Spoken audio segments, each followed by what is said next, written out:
Bonjour et bienvenue dans ce nouvel épisode de Divergence. Alors, un entretien exclusif aujourd'hui puisque nous avons le plaisir de recevoir Jeanlin Lacapelle. Jeanlin Lacapelle, porte-parole du Rassemblement national. Bonjour, comment allez-vous? Bonjour, très bien, je vous remercie beaucoup pour votre invitation. C'est moi qui vous remercie d'être présent. Alors, on a une actualité autour du Rassemblement national qui est extrêmement dense ces derniers jours, entre effectivement le rendu de tribunal, de décision du tribunal et l'inéligibilité qui a été prononcée à l'encontre de Marine Le Pen. Votre meeting, qui a fait beaucoup parler, hein, ce meeting de dimanche, on va revenir dessus. Quel est, pour vous déjà, votre sentiment au sortir de cette période extrêmement dense d'actualité pour le RN? Alors, si on revient au point de départ, c'est lundi dernier, hein, la semaine dernière, le prononcé du verdict lié à cette première instance. Très sincèrement, j'ai été aussi choqué que beaucoup de Français, parce que nous n'avons pas compris la décision dans son intégralité. Il ne s'agit pas bien évidemment de contredire une décision de justice, hein, mais le verdict avec accolé à cette exécution provisoire a été une véritable surprise pour tout le monde, a été interprété comme une décision, une atteinte, je dirais, à la démocratie et une atteinte à l'état de droit. Je voudrais juste rappeler, pour que les choses soient claires, parce que la pédagogie, c'est souvent l'art de se répéter, Marine Le Pen et les différents parlementaires autour d'elle, comme les sessions parlementaires, sont innocents dans le sens où il n'y a pas eu d'enrichissement personnel, un, il n'y a pas eu de corruption, deux, et il n'y a pas eu d'emploi fictif, trois. Ça a été dit clairement dans les déclarations de la magistrate, hein. Donc, on n'est pas dans des affaires de crapulerie, d'enrichissement personnel, de détournement de fonds. Marine Le Pen n'a pas mis 1 euro dans sa poche. Là où il y a eu mauvaise interprétation, hein, et désaccord, c'est sur la manière d'utiliser les assistants parlementaires. Il y a 15 ans, les assistants parlementaires travaillaient à la fois pour le député, à la fois pour le parlementaire, mais travaillaient aussi parfois pour le parti politique duquel était élu leur propre patron, donc les parlementaires. Donc ça, c'est le premier sujet. Et nous avons trouvé donc le verdict, nous avons trouvé la décision extrêmement disproportionnée par rapport aux faits reprochés. C'est ce qui vous a amené notamment à appeler un soutien, une union autour du Rassemblement national, avec notamment l'organisation de ce meeting Place Vauban.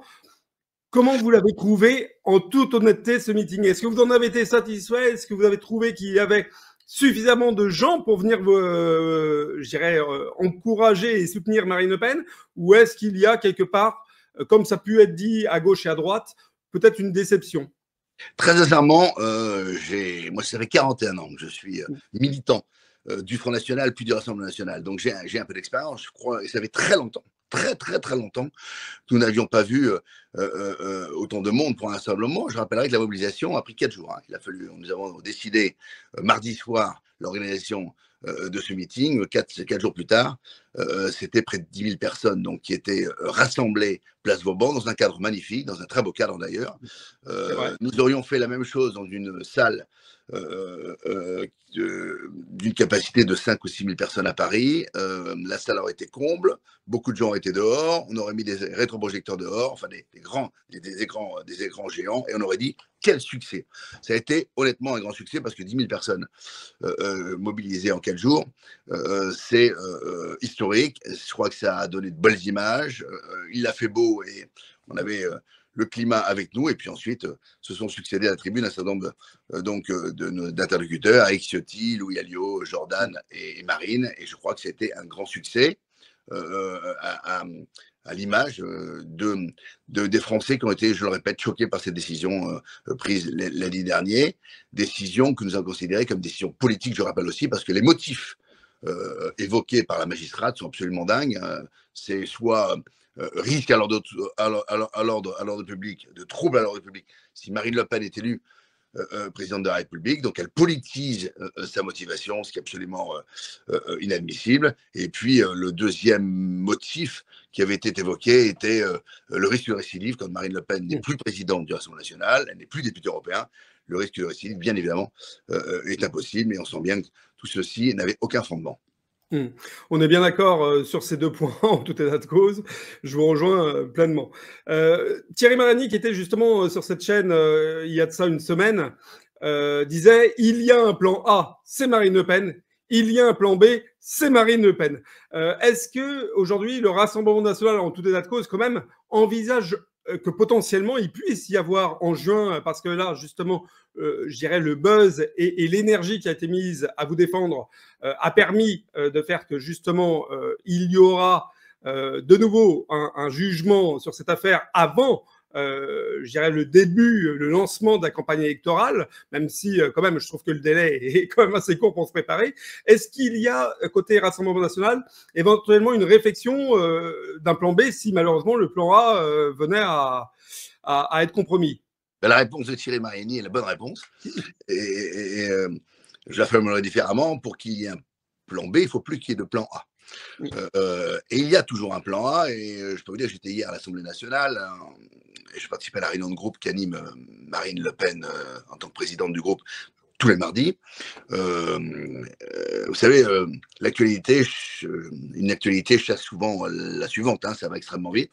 Et la vie normale a repris. Ce qui est normal. Et Marine Le Pen y a présidé, croyez-moi, n'évoquez même plus d'ailleurs cela, a présidé le groupe et l'actualité, bien sûr, et l'agenda parlementaire de la semaine.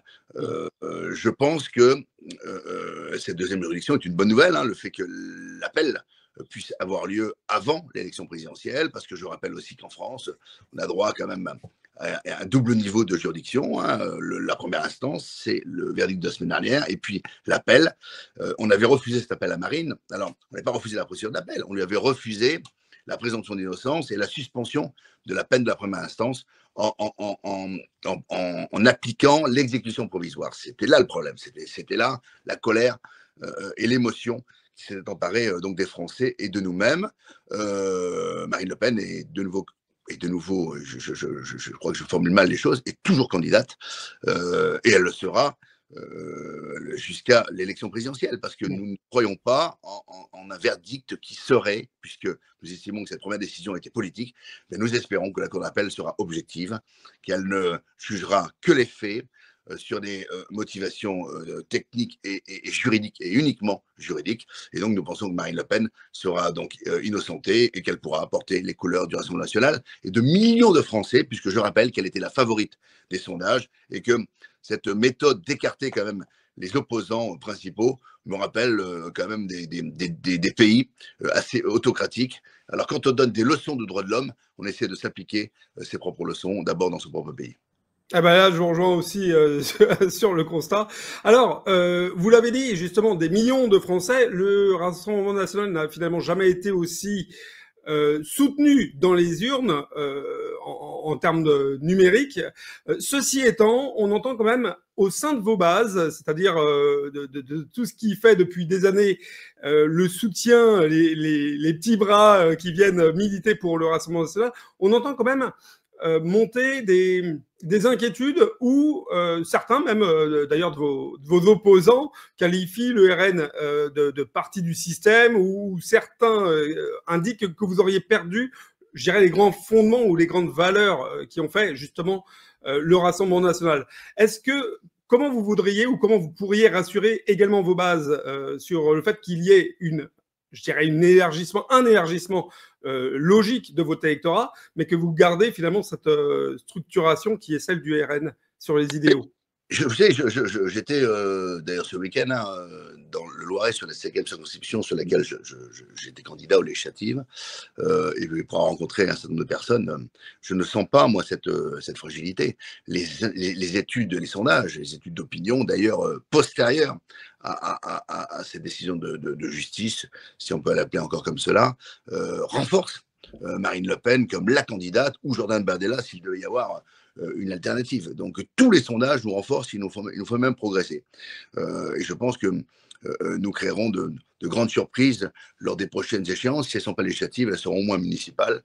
Et les premières, là aussi, les premiers sons de cloche sont extrêmement positifs. Je vais régulièrement, le week-end, inviter dans les fédérations du Rassemblement national pour porter la bonne parole, et puis pour aussi prendre la température. Vraiment, je sens pas du tout les gens fébriles. Marine Le Pen n'a jamais mis 1 euro, n'a jamais volé 1 euro de sa poche. Je la connais personnellement depuis de longues années. Je peux vous dire qu'elle est d'une grande honnêteté intellectuelle. Il n'y a jamais eu 1 euro mis dans sa poche. Et nous disons aux Français, hein, on aille à une époque, parce que cela se faisait, parce qu'il n'y avait pas de règlement, il y a 15-20 ans, nos assistants parlementaires travaillaient à la fois pour le mouvement et pour le Parlement européen. C'était chose qui se pratiquait de manière régulière. Le MoDem l'a fait. Monsieur Bayrou a été relaxé. Monsieur Bayrou a été relaxé. Le Front de gauche avec Monsieur Mélenchon, ils l'ont fait. Monsieur Mélenchon, sa procédure a à peine commencé. Mais dans quelle démocratie vit-on, très sincèrement, où on voit cette sanction absolument disproportionnée, très sévère, très politique, qui est appliquée à Marine Le Pen. Et je ne crois pas que notre base soit fragile. Je crois au contraire qu'elle s'est renforcée. Nous sommes à 550 000 pétitions, hein, à hier soir. 550 000 pétitions en soutien à Marine Le Pen, 25 000 adhésions, plus de 25 000 adhésions. Je peux vous dire, le chiffre, on l'a donné, hein, c'est 110 000 adhérents. C'est ça notre vivier aujourd'hui, ce qui est déjà un record. Eh bien, nous allons gagner plus de quasiment 30%. 30% d'adhérents en 5 jours. C'est exceptionnel, c'est extraordinaire et c'est la démonstration. D'ailleurs, 80% de ces adhérents sont des nouveaux adhérents. C'est très intéressant. 80% des adhérents sont nos adhérents. C'est la démonstration que nous recrutons. Il y a des gens qui n'ont jamais voté d'ailleurs pour Marine Le Pen ou pour l'Assemblée nationale et qui nous rejoignent. Donc non seulement la base, elle se conforte, elle se renforce, mais en plus elle s'élargit. Et c'est ça la leçon populaire que nous avons lui aussi donnée et envoyée grâce à notre rassemblement populaire de dimanche dernier. Alors, si on revient sur l'actualité politique, on est donc mercredi. Hier, prenait parole, je crois, sur CNews, Laurent Wauquiez, c'est ce matin relié dans le JDD. Il souhaite envoyer les OQTF à Saint-Pierre-et-Miquelon. Comment vous voulez réagir à ça, ou qu'est-ce que ça vous inspire? Est-ce que c'est une solution? Non, ce n'est pas la solution. La solution, c'est de faire respecter. Je rappellerai que quand même, la majorité des OQTF sont des gens d'origine d'Afrique du Nord, hein, et dans l'Afrique du Nord, d'Algérie. Donc, Monsieur Wauquiez, de manière totalement démagogique, je crois qu'il ne croit même pas ce qu'il dit, hein, parce que à vouloir courir après son titre de président des Républicains, il finit par sombrer dans l'absurdité, pour ne pas dire l'ignominie tout de même. Marine Le Pen, je crois, a fait un tweet hier en disant que nos compatriotes de Saint-Pierre-et-Miquelon ne sont pas des sous-citoyens. Je crois que c'est extrêmement clair. Et bien sûr, je cautionne tout ce qu'a pu dire Marine Le Pen à ce sujet-là. Non. La destination des gens qui font l'objet d'une OQTF, d'une obligation de quitter le territoire français, leur destination, c'est leur pays d'origine. Donc, c'est en Algérie, au Maroc ou en Tunisie, parce que ce sont des pays, mais aussi l'Afghanistan et d'autres pays. Il faut faire le bras de fer si on n'y arrive pas, et on a des moyens de pression, nous l'avons toujours dit, avec l'Algérie, plutôt de se coucher comme aujourd'hui M. Barrot et M. Macron viennent de le faire avec l'Algérie, sans aucune négociation. On explose, il y a eu plus de 90% de visas avec l'Algérie. Il faut suspendre les visas, il faut suspendre les aides au développement économique, il faut suspendre les transferts de fonds, et c'est comme cela que vous ferez le bras de fer, quoi, avec un pays qui ne veut pas récupérer les compatriotes, ces compatriotes qui aujourd'hui mettent en péril la sécurité, notamment des Français. Donc, la solution de M. Wauquiez, bien sûr, on a bien compris qu'elle était ridicule, irréalisable et absolument démagogique. Alors, comme je sais que votre temps est compté, je vais vous poser une toute dernière question qui rejoint un petit peu les entretiens qu'on a eus sur cette chaîne. Je parlais avec vos collègues européens, Thierry Mariani et Virginie Joron. Vous parliez à l'instant justement de sous-citoyens. Mon inquiétude, ou la question que je pourrais vous poser, c'est est-ce que les Français ne sont pas les sous-citoyens d'Europe? Est-ce que l'Union européenne aujourd'hui est un danger pour nous en tant que Français? Oui, vous avez tout à fait raison. C'est une question qui mériterait vraiment... qui mérite un débat, hein, parce que je suis très inquiet par ce qu'il se passe, parce que l'Union européenne est en train de s'accaparer toutes les compétences.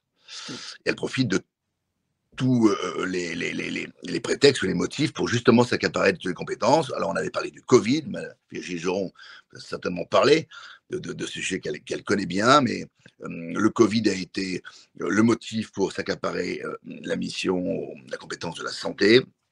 Mais les affaires étrangères, également, on tue le corps diplomatique en France, et puis on crée des pseudo-ambassadeurs un peu partout dans le monde qui doivent être obéir au doigt et à la couture et à la pensée unique que Bruxelles leur dicte.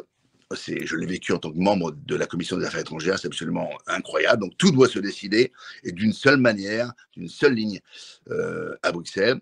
On profite du conflit russo-ukrainien ou russe, pardon, comme on le veut, pour s'accaparer la compétence de la défense. Donc, on peut créer une Europe de la défense, et on veut investir 800 milliards, et Macron, bien évidemment, est soumis à tout cela. C'est extrêmement grave. Si on veut que cette Europe fonctionne, il faut que les souverainetés de nos nations soient respectées. Il faut que chaque pays garde sa souveraineté, sa liberté et son indépendance. La France est en train de même vouloir partager le bouton nucléaire, parce qu'au-delà de la caricature que je formule, c'est tout de même le souhait, et c'est la conviction d'Emmanuel Macron, c'est de vouloir être demain président de l'Union européenne, et de dissoudre finalement la souveraineté et l'indépendance et l'identité des nations. Donc c'est extrêmement grave, parce que tout se décide là-haut.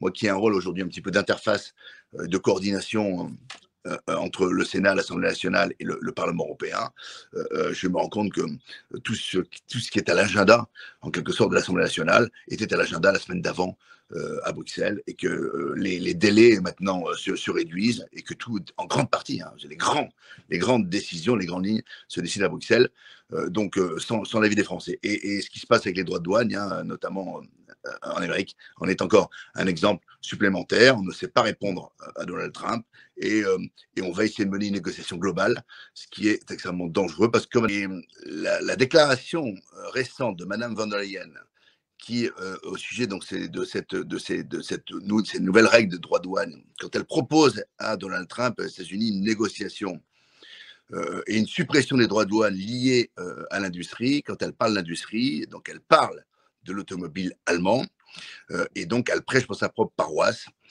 et donc à vouloir négocier pour 27 pays, bien évidemment, la France sera sacrifiée probablement dans ces négociations, puisque quand on parle d'industrie, on écarte notamment toute la culture française, qui est extrêmement pénalisée, on le sait, très touchée par ces nouvelles règles de droit de douane. Donc, notre inquiétude est renforcée aujourd'hui. Je crois qu'à 27, l'Union européenne n'est pas capable de représenter, de défendre l'ensemble des nations, et c'est inquiétant, bien évidemment, pour l'avenir, pour nos libertés, pour nos souverainetés et pour notre indépendance économique. Eh ben, vous me lancez une piste de débat dans le futur, puisqu'on n'a malheureusement pas le temps de traiter ce matin ensemble tous les thèmes. Vous parliez de Trump, c'est extrêmement intéressant ce qui est en train de se passer, et ça va être très impactant, effectivement. La question de l'Union européenne, finalement, c'est quelque chose qui anime énormément les militants, on va dire, du bloc de droite assumé, de patriotes, souverainistes, les électeurs du Rassemblement national. Est-ce qu'il faut rester dans l'Europe? Est-ce qu'il ne faut pas en rester? Je vous propose qu'on en reparle une prochaine fois, quand on aura le temps du débat. En tout cas, Jean-Lin Lacapelle, je voulais vous remercier 1000 fois d'être venu. Et puis, cette chaîne est également votre chaîne, comme à tous les partis politiques. Vous pouvez venir vous exprimer comme tous ici. Divergence politique, on fait entendre toutes les voix sur notre chaîne. Donc, n'hésitez pas, la porte vous est ouverte. Merci beaucoup pour votre invitation, et à très bientôt alors. À très bientôt. Au revoir.